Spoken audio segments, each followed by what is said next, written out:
Hello YouTube and welcome back to What the Math. Today I decided to redo my Gargantua system and make it a little bit more mathematically correct, at least according to the book by Kip Thorne.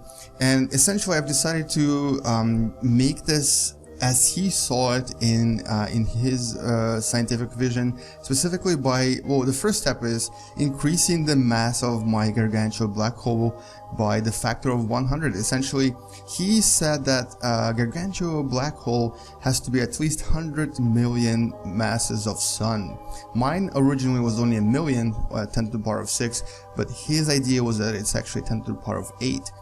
And that makes it a lot different from my previous simulation where I used a smaller black hole and was able to create a relatively stable and relatively good looking Gargantua system. But this one is going to be a little bit different. So here's my Miller's planet. It's ridiculously cold because there is no longer any there is a star, but it's far away from it, and I could not actually create an accretion disk around this black hole because this game doesn't allow me to do this.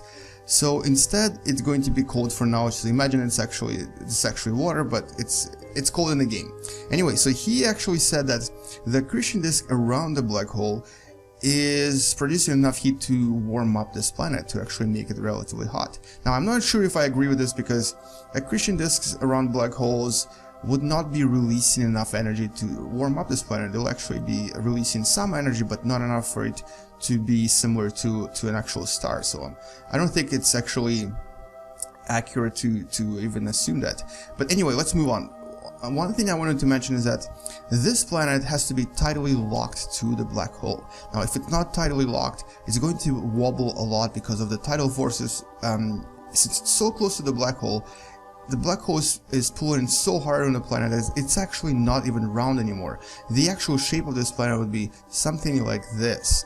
It would actually be something like an oval, really stretched oval. Now, if it actually is not tidally locked, in other words, if it actually orbits faster than it moves around the black hole, so if its orbit is fast enough that it actually starts rotating, because of the shape that it has, the tidal forces will essentially deform the planet so much that it will start melting. It will become completely molten. It will be super hot.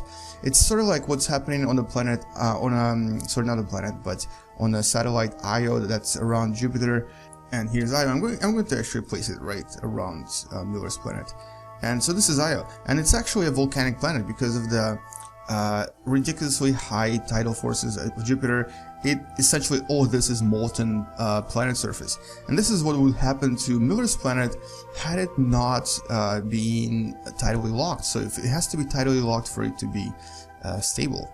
Now the thing is, we do see waves on Miller's planet, and where are those from? So if it's tidally locked, it should not produce any waves because it would essentially be just bulged this way, and there shouldn't be any tides, any water tides. And so what Kip Thorne said is that it's because the planet wobbles a little bit. It actually wobbles a little bit to the left, a little bit to the right every time it passes around the black hole, which essentially makes this not a perfect tidal lock. Now, I'm not sure if I agree with that either, because even a little bit of a wobble, even a tiny bit of a wobble around such a huge massive black hole would produce enough heat to essentially once again melt the planet. It would most likely melt the planet. So I don't think that was correct math, correct science over there.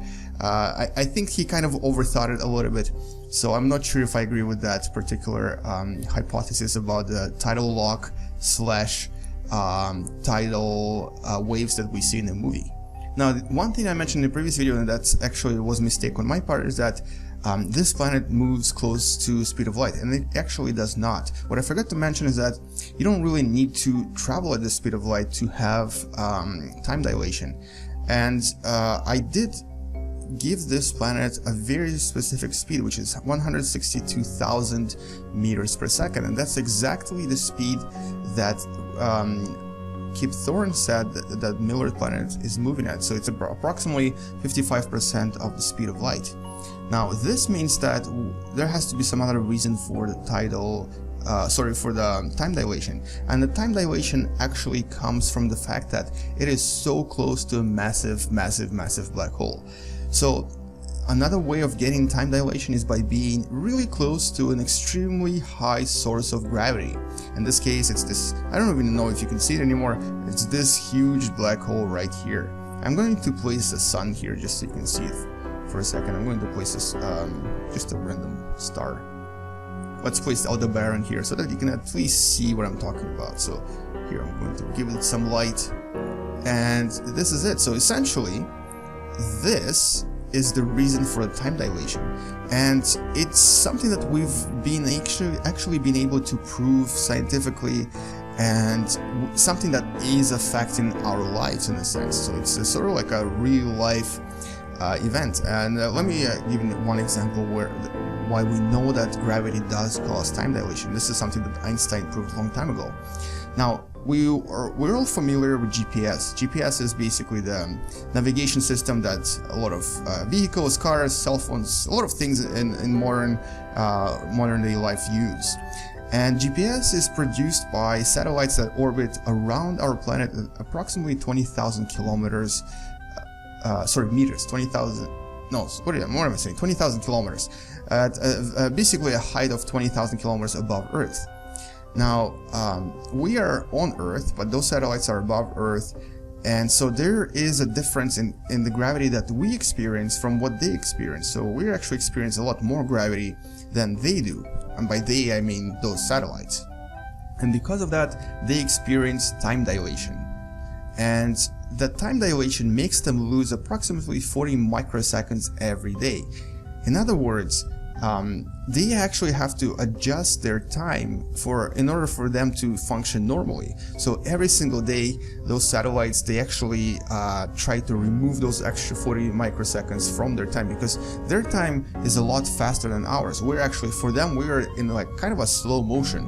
And so for every day, those satellites actually experience 40 microsecond faster days than we do. So essentially, we kind of live a little bit slower than they do. And because of that, we know that time dilation is a real thing, it's a real phenomenon. And so that is something that Kip Thorne mentioned, that Miller Planet experiences, and that is why the 1 hour on this planet equals to 7 years on Earth. Alright, let me just remove these stars because we don't have to look at our black hole anymore, and let's talk about other objects in this system. Now, I made a mistake of assuming that there were 9 more planets in this system. Actually, in the movie, I made a mistake when I was watching it. They had 12 astronauts, but 9 of them went to a different system. Only 3 of them went to this system, which actually has a name. I looked it up on the internet, and I managed to find an actual name for this system. The system's name is Gargantua and Pantagruel, because this is actually a binary system where one of the parts is the black hole, and the other part is that somewhat massive neutron star that orbits around the black hole. And this is how the astronauts in the movie were able to get that extra speed. Essentially, they used this neutron star for a slingshot maneuver around it. Now, both Kip Thorne and I totally agree with him when he said that it's almost impossible to get enough speed by doing a slingshot around a neutron star when you have such a massive black hole right there. So there must have been something else. He actually assumed that there were some other black holes. He calls them intermediate-sized black holes that were possibly orbiting somewhere around this area. And this is how the Endurance spaceship and the Ranger spacecraft were able to actually achieve such a high velocity in order for them to land on Miller's planet. So I would need to possibly place another black hole.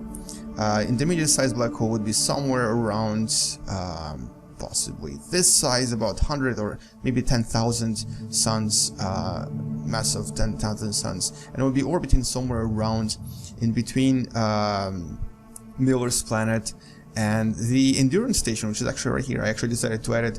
From what I understand, from what I've managed to gather, it's around it's actually a pumpkin. Yes, my endurance station is a pumpkin. It's actually at a distance of approximately 12 astronomical units, which is basically a distance of 12 Earths from the Sun. Or if you want to do your math, it's about 1.5 maybe billion kilometers. And so this is the station orbiting around the black hole, and it's not experiencing much time dilation because it's relatively far away from the black hole, whereas Miller's planet is close enough for it to actually experience the time dilation. And so this station launched the craft that is, somehow used the black hole right here for a slingshot maneuver that then landed on Miller planet.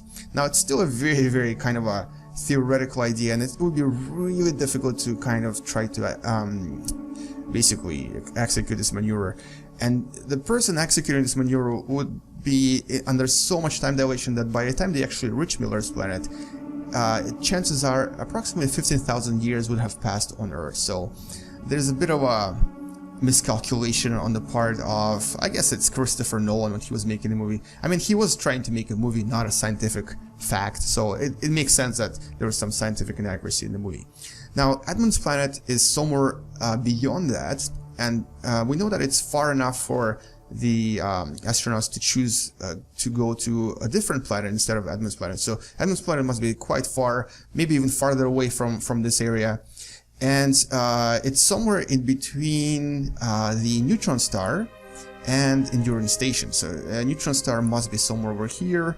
It's orbiting in this particular orbit, and Endurance Station is somewhere over there, and then we have Edmund's planet that's beyond that. Edmund's planet is basically the rocky planet, then we have Miller's planet that's supposed to be the water planet, and Pantagruel is basically the neutron star. Lastly, we have one more planet, and where is it? Where is the man's planet? And it's actually really far away. And this was a mistake I made in the last part. And now I'm actually corrected that mistake, because according to Kip Thorne and according to basically the movie, man's planet has a very high eccentricity of approximately 99%. What this means is that its orbit has, well, actually this game doesn't represent this orbit very well, but its orbit has a very high apoapsis, or the highest point, which is approximately 1400 astronomical units. It's somewhere over here. And its lowest point is at 3.5 astronomical units, which is somewhere over here. So essentially, man's planet passes by this way and then comes back and gets really close to the black hole as well, and passes by pretty close to Miller's planet. And this is how in the movie they were able to actually land on man's planet, because it passed by the black hole and Miller's planet relatively close to it at least, and they were able to kind of launch from Endurance Station to man's planet when it was at its lowest point, also known as periapsis. And its periapsis is somewhere over here at about maybe 4 astronomical units. Now the thing is, after that it goes away and flies into the outer regions and spends approximately 2, maybe 3 years there. So I believe, according to the game calculations, its orbital period is 1.86 years, so almost 2 years outside. So in between the first launch, or essentially when the first launch occurs, when the Lazarus mission starts, man lands on his planet when it's somewhere over here, and he realizes that it has such a high eccentricity that he probably starts faking the data. He decides to have his evil plan, and oh, and by the way, I'm sorry for spoiling the movie if you haven't watched it yet, but basically yes, he devises his evil plan to essentially fake the data, saying that this is a planet that's really good for habitation, and right before it leaves the black hole system, while it's still in the area where he gets some heat from possibly the accretion disk or the neutron star, he gets back into his capsule and falls asleep, and essentially he spends years and years orbiting in this manner, in this, probably even I think the eccentricity is even higher, something like, I think it's something like this. And so he orbits around a few times, and by the time that the second mission gets there, his planet gets close to Miller's planet again. So this is when it's at its lowest periapsis.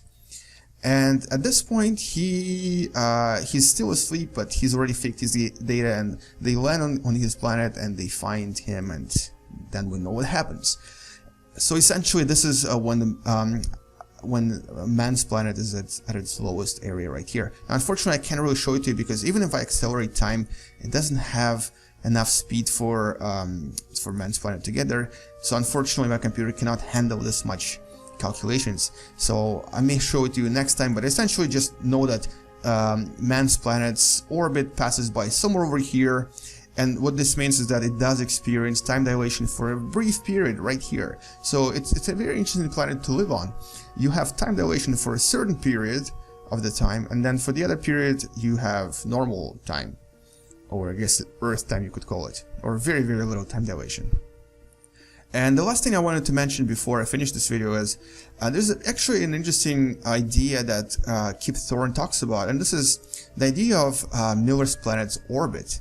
And its orbit is very, very unique. So it actually has a very perfect circular orbit, and it's basically essentially tidally locked to the black hole. In order for it to be so tidally locked, it has to have spent a really long time orbiting around the black hole, because essentially it just needs to develop this tidal lock around it. So he basically asks a question: so how old is this planet? Now, if we assume that it's been there this whole time, let's just say it's been there since the beginning of the universe for approximately 13 billion years, it means that if you use the Miller planet time, which is, if you remember, it's 61,000 times the actual time, this would mean that this planet, if you're standing on the surface of the planet, this planet is only approximately maybe 60,000 years, maybe 100,000 years max. So it's not very old. So it could not have been developed so well, because if it was always there, it must have not developed so well, because we know that it takes billions of years for a planet to develop in such a way. And if it was orbiting around a black hole with such a time dilation, it could not have appeared. So it must have been captured by the black hole from somewhere else. And for it to be captured in such a perfect manner, it has to be incredibly lucky. It has to be such a perfect orbit, such a perfect approach that the planet has to be captured and tidally locked right away, and then become what it is today, essentially the water world. So it's just almost impossible. It's just improbable on so many levels. And this is exactly what he mentioned as well. So if this planet is so young, it has to have come from the outside, and it has to have been an absolutely perfect capture, and it's almost impossible for it to happen. And the last thing about Miller's planet that I wanted to mention is the way that the day looks on it. And this is something I'm going to do in the next video, where I'm going to be actually using Space Engine to kind of try to demonstrate what this looks like. But we know that according to Kip Thorne, one orbit around this black hole takes approximately 1.4 hours. In this simulation, however, my game tells me it's 5.3 hours. Now, I'm not sure who to believe, but let's just say it's in the middle, 3 hours. So let's just say it's 3 hours to orbit using normal time, Earth time, around the black hole. Now, if you're on Miller's planet, that means that you see this 61,000 times faster, or essentially that every orbit is approximately 1/5 of a second. So essentially you see Gargantua moving. Let me just try to demonstrate this with this game first. Okay, that's not even fast enough, but if you can see the black hole right there, it moves ridiculously fast. It sort of spins in the sky really, really fast, probably 10 times faster than you see right now. And I'm going to use Space Engine in the next video just to try to demonstrate this to you, because I think it's sort of important to try to see how the world would look like on this planet, because it's not particularly, I don't think it's particularly well demonstrated in the movie, because Christopher Nolan decided to make a few artistic choices when he chose for the black hole to be actually much farther away from Miller's planet than in reality it would be. And this is something that Kip Thorne does mention in his book. He basically says that the black hole would have been much closer than it is in the movie. Anyway, I think I'm going to pause this here, and essentially this is my version point 2.0 of the black hole system, the Gargantua Pantagruel system, and it kind of looks like this. So essentially you have your Endurance Station, Edmund Planet, Miller Planet, Gargantua, Pantagruel is right here, and man's world is still flying away. It's actually still flying away. It's far, far away from us. I don't think there's anything else in here. There might be a black hole somewhere in here, according to Kip Thorne at least, but we're not sure if it is there, so I'm just going to erase it for now, because I think this is good enough, and this kind of satisfies both the movie and the physics. Anyway, thank you for watching, and in the next video I'm going to show you the visuals of Space Engine, and we're going to talk more about black holes, specifically what the life might be like on Miller's planet. DM you later, alligators, and bye bye.